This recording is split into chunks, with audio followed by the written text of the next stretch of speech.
नमस्कार बच्चों।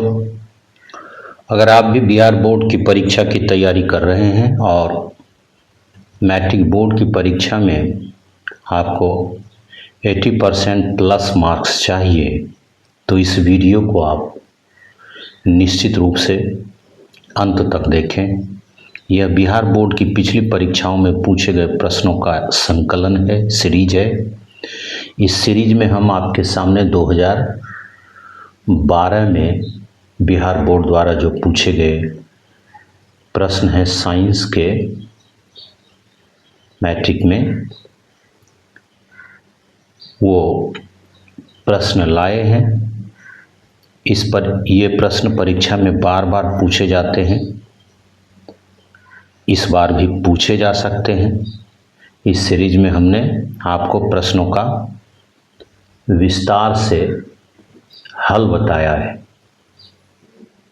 अब आपके सामने पहला सवाल है कि पाइरूवेट के विखंडन से कार्बन डाइऑक्साइड जल तथा ऊर्जा देता है और यह क्रिया कोशिका के अंदर कहाँ संपन्न होती है। ऑप्शन है कोशिका द्रव्य में, माइटोकॉन्ड्रिया में, हरित लवक में और केंद्रक में। तो यह क्रिया जो है कोशिका के अंदर माइटोकॉन्ड्रिया में संपन्न होती है। ये मान लीजिए एक कोशिका है और ये केंद्रक है इसका, बीच में माइटोकॉन्ड्रिया होता है इस तरह से, माइटोकॉन्ड्रिया।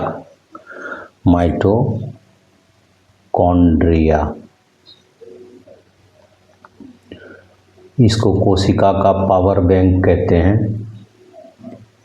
Power bank. यहाँ क्या होता है भाई, तो यहाँ पाइरूवेट का, ये जो पाइरूवेट है इसका पूर्ण रूपेण ऑक्सीकरण होता है, ऑक्सीकरण होता है। और ये ऑक्सीकरण जब संपन्न होता है तो परिणाम स्वरूप भरपूर मात्रा में एटीपी बनती है, जिसको ऊर्जा कहते हैं। तो कार्बन डाइऑक्साइड जल तथा ऊर्जा कहाँ, माइटोकॉन्ड्रिया में यह क्रिया संपन्न होती है ऊर्जा बनने की। एटीपी के रूप में भरपूर मात्रा में ऊर्जा बनती है। यहाँ ये चीज़ हम लोग जान लें कि कोशिका द्रव्य जो है, ये बीच में जो कोशिका द्रव्य रहता है, इस कोशिका द्रव्य में ग्लूकोज से, किससे, ग्लूकोज से पाइरूवेट बनता है, ये पाइरूवेट। और माइटोकॉन्ड्रिया में ये पाइरूवेट ऑक्सीकृत होता है, पाइरूवेट का ऑक्सीकरण होता है और एटीपी के रूप में ऊर्जा बनती है। तो इसका उत्तर होना चाहिए बी, माइटोकॉन्ड्रिया में। दूसरा सवाल है कि निम्न में कौन सा पदार्थ लेंस बनाने के लिए प्रयुक्त नहीं किया जा सकता है। तो आप ये जानिए कि लेंस बनाने के लिए किस तरह का पदार्थ चाहिए, तो पारदर्शी पदार्थ चाहिए, पारदर्शी पदार्थ जिससे होकर प्रकाश आर पार जा सके। आप अब इस ऑप्शन में अब गौर करिए, जल तो पारदर्शी होता है तो जल भी चाहिए, कांच तो पारदर्शी होता ही है, अधिकांश लेंस आप कांच का ही बना देखते हैं। और सबसे बड़ी बात कि प्लास्टिक भी पारदर्शी होता है। प्लास्टिक की पन्नी आप देखिए, ये सफ़ेद आपको दिखेगा और उससे प्रकाश आर पार जा सकता है। अब इसमें एक ऑप्शन क्या है, मिट्टी जो पूर्ण रूपेण अपारदर्शी है, अपारदर्शी, ये इससे होकर प्रकाश आर पार नहीं जा सकता है। तो इसका आंसर क्या होना चाहिए, मिट्टी। आगे का सवाल देखिए, कहता है किसी बिंब का वास्तविक प्रतिबिंब समान आकार का, इस पॉइंट को पकड़िए, समान आकार का प्राप्त करने के लिए बिंब को उत्तल लेंस के सामने कहाँ रखें। तो जब हम वक्रता केंद्र पर, जिसको सामान्य रूप से हम लोग 2F भी कहते हैं, यदि वस्तु को हम रखेंगे तो उत्तल लेंस से जो प्रतिबिंब बनेगा वो दूसरी तरफ जो वक्रता केंद्र है C, जिसको हम 2F भी कह सकते हैं, दूसरी तरफ वस्तु का प्रतिबिंब बनेगा समान आकार का, बिल्कुल समान आकार का, लेकिन यह प्रतिबिंब हो वास्तविक तो होगा ही,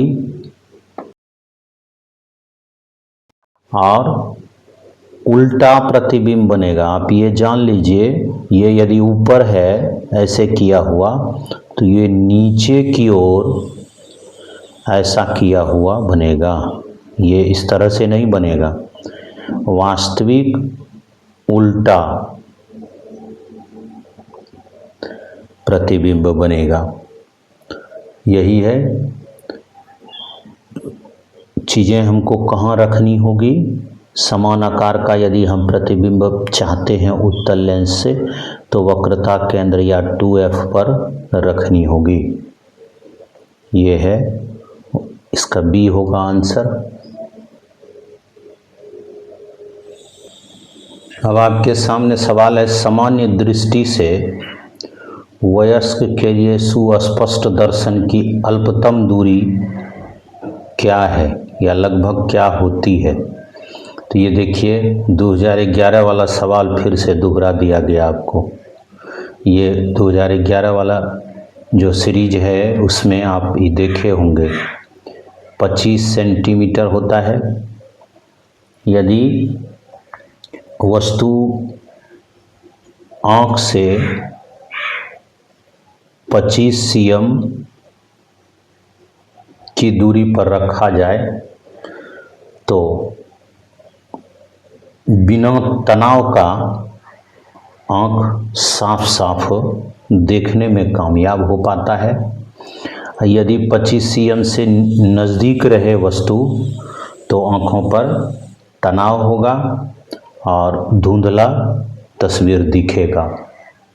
तो इसलिए न्यूनतम स्पष्ट दर्शन के लिए न्यूनतम दूरी 25 cm है। अब आपके सामने सवाल है कि लोहे की परमाणु संख्या क्या होती है। लोहे, जिसका रासायनिक प्रतीक है Fe, इसका परमाणु संख्या कहिए या क्रमांक कहिए, ये कितना होता है, 26 होता है। ये एक संक्रमणशील धातु है, संक्रमण धातु कहिए। इस तरह के सवाल यदि परीक्षा में पूछे जाते हैं तो इसकी तैयारी के लिए आपको जो पॉपुलर चीज़ें हैं उसके परमाणु क्रमांक को याद कर लेना चाहिए। तो ये आपको 26 बी आंसर हुआ इसका। सवाल है कि कोई विलयन लाल लिटमस को नीला कर देता है। लाल लिटमस को नीला कर देता है तो उसका pH मान क्या होगा। तो देखिए, निश्चित रूप से यदि pH मान का स्केल देखेंगे आप तो 7 पर न्यूट्रल रहता है, ये पानी है, जल जिसको कह सकते हैं हम।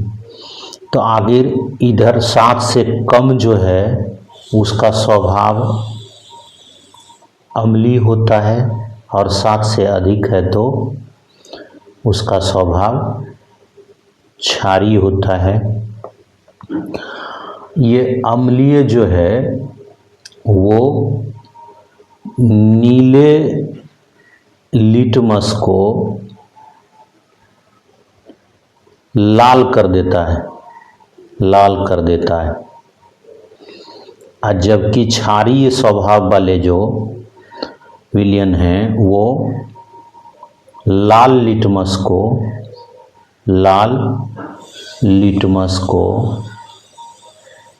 नीला कर देता है, नीला कर देता है। अब आप देखिए, आपको क्या पूछा गया है, लाल लिटमस को नीला कर देता है, तो जाहिर सी बात है कि वो 7 से ऊपर वाला ही होगा। 7 से ऊपर वाला पीएच मान क्या है, तो आप देखिए आंसर आपको 10 है। ये क्षारीय स्वभाव का होगा और ये लाल लिटमस को नीला कर देगा, तो आंसर बी हो गया। 7 से कम वाला जो होगा वो नीले लिटमस को लाल करेगा। इस चीज़ को दिमाग में रखने से इस तरह का सवाल आसानी से बन सकता है। अब आपके सामने सवाल है कि आधुनिक आवर्त सारणी में वर्गों की संख्या कितनी होती है। देखिए, यह भी सवाल 2011 में कुछ थोड़े से अंतर के साथ पूछा गया था। आप ये देखिए, एक आवर्त सारणी का एक रफ चित्र हम बनाए हैं, तो इसमें ये इधर जो 7 आवर्त होता है, ये इसको आवर्त कहते हैं। इस तरह का लाइन जो है, बड़ी लाइन, ये आवर्त कहलाता है। खड़ी लाइन समूह या ग्रुप्स कहते हैं। इसी समूह को वर्ग भी कहा जाता है, इसी समूह को वर्ग भी कहा जाता है। तो आप 18 ग्रुप्स होते हैं, इसमें 18 वर्ग होते हैं या 18 समूह होते हैं। तो इसका आंसर क्या होगा, बी, 18 समूह होते हैं इसका। आवर्त सारणी के लिए सवाल ज़्यादा पूछा जाता है, तो आप ये जानिए कि 7 आवर्त होते हैं या 7 पीरियड बोले, और 18 समूह या 18 वर्ग होते हैं आवर्त सारणी। सवाल है कि CHO अभिक्रियाशील मूलक किसका है। देखिए, यह भी सवाल एक तरह से आपको इस तरह का गाइडलाइन दे रहा है। 2011 के क्वेश्चन में आपने देखा होगा, अल्कोहल क्रियाशील मूलक का कार्यात्मक समूह का पूछा था, डैश OH, और यहाँ आपको डैश CHO अभिक्रियाशील मूलक के बारे में पूछ दिया है। लगभग मिलता जुलता सवाल है। इस तरह के सवाल कार्बन एवं उसके यौगिक चैप्टर जो है, अध्याय 4 आपके पुस्तक का, उसमें क्रियाशील मूलक के बारे में बताया गया है। आपको ये रट लेना चाहिए। तो ये जो है CHO अभिक्रियाशील मूलक, ये एल्डिहाइड का है, एल्डिहाइड,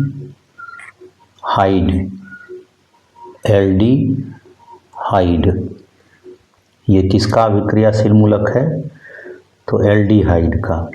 अल्कोहल का हम लोगों ने देखा था HO 2011 के मॉडल सेट में, प्रीवियस ईयर क्वेश्चन में। ये अल्कोहल है। कीटोन का होता है इस तरह से C और O, ये कीटोन का है। तो इस तरह से सभी अभिक्रियाशील मूलक कार्बन एवं उसके यौगिक चैप्टर से याद कर लेना चाहिए। तो इसका उत्तर हुआ A, एल्डिहाइड। सवाल, निम्नलिखित में से कौन सा पद विद्युत परिपथ में विद्युत शक्ति को निरूपित नहीं करता है। तो विद्युत शक्ति का मूल सूत्र क्या है? P बराबर V इंटू आई। P बराबर V इंटू आई। इसमें यदि आप ओम का नियम फिट कर देंगे, ओम का नियम क्या है? ओम का नियम V बराबर आई आर, V बराबर आई आर। तो P बराबर V आई में V की जगह देखिए, P बराबर V की जगह आई आर सेट करिए, आई आर गुना आई। तो ये आपको आई स्क्वायर इंटू आर हो गया। तो आप ये देखिए कि आई स्क्वायर आर यह भी है, और P बराबर भी आई तो मूल सूत्र है, तो यह भी है। अब रही बात ई दोनों पर, तो हम लोग देखें कि ये जो D है आपका, P बराबर V स्क्वायर बटे आर, यह भी शक्ति का मात्रक है। शक्ति मात्रक नहीं, शक्ति इससे भी निरूपित हो सकता है। तो आई स्क्वायर आर से भी शक्ति निरूपित हो सकता है, P बराबर V स्क्वायर बटे आर से भी शक्ति निरूपित हो सकता है, और P बराबर भी आई से भी शक्ति निरूपित हो सकता है। इसमें एक ये जो है आई इंटू आर स्क्वायर, ये इससे विद्युत शक्ति को निरूपित नहीं किया जा सकता है, जिसका आंसर बी होगा। सवाल कि विद्युत धारा उत्पन्न करने की युक्ति को क्या कहते हैं? तो ऑप्शन देखिए, पहले जनित्र है जिसको जनरेटर कहते हैं। ये जनरेटर क्या करता है? यांत्रिक ऊर्जा को विद्युत ऊर्जा में कन्वर्ट करता है, विद्युत ऊर्जा में कन्वर्ट करता है, ये जनरेटर करता है। अच्छा, ये गैल्वेनोमीटर क्या है भाई?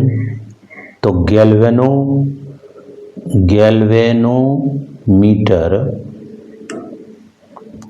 परिपथ में विद्युत धारा उपस्थित है, इसका पता हम लोग गैल्वेनोमीटर से लगाते हैं। ठीक, विद्युत धारा उपस्थित है और विद्युत धारा की दिशा क्या है, ये सब पता करने के लिए गैल्वेनोमीटर चाहिए। एमीटर विद्युत धारा की माप होती है, इससे विद्युत धारा की माप, एमीटर से विद्युत धारा की माप होती है। मोटर क्या करता है भाई? मोटर जो है विद्युत ऊर्जा को यांत्रिक ऊर्जा में बदलता है, तो आप स्पष्ट रूप से आप समझ सकते हैं कि यांत्रिक ऊर्जा को विद्युत ऊर्जा में बदलने वाला युक्ति जनित्र है, अर्थात जनरेटर। तो आंसर इसका ये होगा। सवाल है कि लघु पथन के समय अर्थात शॉर्ट सर्किट के समय परिपथ में विद्युत धारा का मान क्या? सर्किट के समय क्या होता है कि जो पॉजिटिव न्यूट्रल तार होते हैं, उदासीन जिसको बोलते हैं हम लोग, उदासीन तार, ये दोनों सट जाता है, प्लस और न्यूट्रल दोनों सट जाता है। प्रतिरोध हो गया अब शून्य, प्रतिरोध हो गया शून्य। शॉर्ट सर्किट के समय प्रतिरोध शून्य होता है। प्रतिरोध जैसे शून्य हो गया तो विद्युत धारा का जो मान है वो मान काफ़ी बढ़ जाता है, काफ़ी बढ़ जाता है। विद्युत धारा का मान काफ़ी बढ़ जाता है। काहे? प्रतिरोध शून्य हो गया। तो आप इसमें से ऑप्शन चुन सकते हैं। तो ये सी बहुत अधिक बढ़ जाता है। शॉर्ट सर्किट के समय परिपथ में विद्युत धारा का मान बहुत अधिक बढ़ जाता है। सवाल है कि निम्नलिखित में से कौन जैव मात्रा अर्थात बायोमास, जैव मात्रा को अंग्रेजी में बायोमास कहते हैं। बायोमास शब्द ही ज़्यादा पॉपुलर है। जैव मात्रा ऊर्जा स्रोत का उदाहरण नहीं है। आप देखिए, जैव मात्रा का अर्थ हुआ कि किसी न किसी रूप में जीव का अंश हो उसमें। आप लकड़ी देखिए, लकड़ी कभी न कभी पौधे के रूप में जीव ही था। तो ये जैव मात्रा ऊर्जा स्रोत हो गया। गोबर गैस, यह भी एक तरह से जीवांश ही है, बायोमास ही है ये। कोयला, यहाँ डी वाला देखिए कोयला, यह भी जैव मात्रा का ही उदाहरण है। लाखों करोड़ों वर्ष पहले धरती के तले पेड़ पौधे या अन्य जीव जंतु जो दब गए, वो जो जीव जंतु दब गए वो पेट्रोलियम पदार्थ के रूप में, और जो पेड़ पौधे दबे वो कोयला के रूप में। लेकिन नाभिकीय ऊर्जा की बात करें हम, तो नाभिकीय ऊर्जा तो यूरेनियम, थोरियम सबके विखंडन से प्राप्त होता है।